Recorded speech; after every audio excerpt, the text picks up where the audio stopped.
ഒന്നിരുട്ട് വെളുത്തപ്പോഴേക്കും കണ്ടുകൂട്ടിയത് ലക്ഷക്കണക്കിന് ആളുകളാണെന്ന്. അപ്പൊ എന്തേലും പ്രത്യേകത ഉണ്ടാവാതിരിക്കൂലല്ലോ. അതുകൊണ്ട് അതുപോലെ തന്നെ ഉണ്ടാക്കി നോക്കിയതാണ്. ആദ്യം വെളിച്ചെണ്ണ ഒഴിച്ച് ചൂടായ പാനിലേക്ക് ചെറിയുള്ളി മുഴുവനോടെ ഇട്ട് കൊടുക്കാം. കൂടെ തന്നെ വെളുത്തുള്ളി ഇഞ്ചിയും കൂടി ഇട്ട് നല്ലപോലെ വഴറ്റിയിട്ട് വഴന്ന് വരുമ്പോൾ ചെറിയൊരു സവാള കനം കുറച്ചരിഞ്ഞതും 3-4 പച്ചമുളകും കൂടി ഇട്ട് വീണ്ടും നന്നായി വഴറ്റിയെടുക്കാം. എല്ലാം കൂടെ വഴന്നു വരുമ്പോൾ ഇതൊരു സൈഡിലേക്ക് മാറ്റിയിട്ട് 1 ടീസ്പൂൺ മഞ്ഞൾപ്പൊടി, 1.5 ടേബിൾ സ്പൂൺ കാശ്മീരി മുളക് പൊടി, 1 ടേബിൾ സ്പൂൺ മല്ലിപ്പൊടി ഇത്രയിട്ട് ലോ ഫ്ലെയിമിലിട്ട് വറുത്തെടുക്കാം.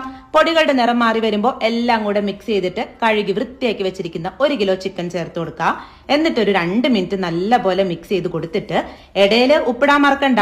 പിന്നെ ഇതിലേക്ക് 1 ഉരുളക്കിഴങ്ങ് തൊലിയൊക്കെ കളഞ്ഞ് കട്ട് ചെയ്തത് വിട്ട് വീണ്ടും ഒരു 2 മിനിറ്റ് ഒന്ന് യോജിപ്പിച്ചിട്ട് ഒരു ചെറിയ തക്കാളി ചെറുതായി അരിഞ്ഞത് മുകളിലിട്ട് മിക്സ് ചെയ്യാതെ മൂടി വെക്കാം. ഒരു 5-6 മിനിറ്റ് കഴിയുമ്പോൾ ആവിയിലിരുന്ന് ഈ തക്കാളിയൊക്കെ വെന്ത് ചിക്കനിൽ നിന്ന് വെള്ളം ഇറങ്ങി വന്നിട്ടുണ്ടാവും. ഈ സമയത്ത് കുറച്ച് കറിവേപ്പിലയിട്ട് ഇത് വേവാൻ ആവശ്യത്തിന് കുറച്ച് ചൂടുവെള്ളവും കൂടി ഒഴിച്ച് അടച്ചു വെക്കാം. വെന്ത് കഴിഞ്ഞാല് ഇതിലേക്ക് 1 കപ്പിന്റെ അടുത്ത് നല്ല കട്ടി തേങ്ങാപ്പാൽ ഒഴിച്ച് ഒരിത്തിരി കുരുമുളക് പൊടിയും ഗരം മസാല ഇട്ട് ലാസ്റ്റായിട്ട് കുറച്ച് വെളിച്ചെണ്ണയില് കടുകും ചെറിയുള്ളിയും വറ്റൽമുളകും കറിവേപ്പിലയിട്ട് താളിച്ചൊഴിച്ചാല് ഷെഫ് പിള്ളൈ സാറിന്റെ അവരുണ്ടാക്കുന്ന അതേ സ്റ്റൈലിലുള്ള അവരുടെ റെസ്റ്റോറന്റിൽ കിട്ടുന്ന സെയിം സാധനം അടിപൊളി ടേസ്റ്റ് ആണ് കേട്ടോ. എല്ലാരും സെറ്റാക്കി.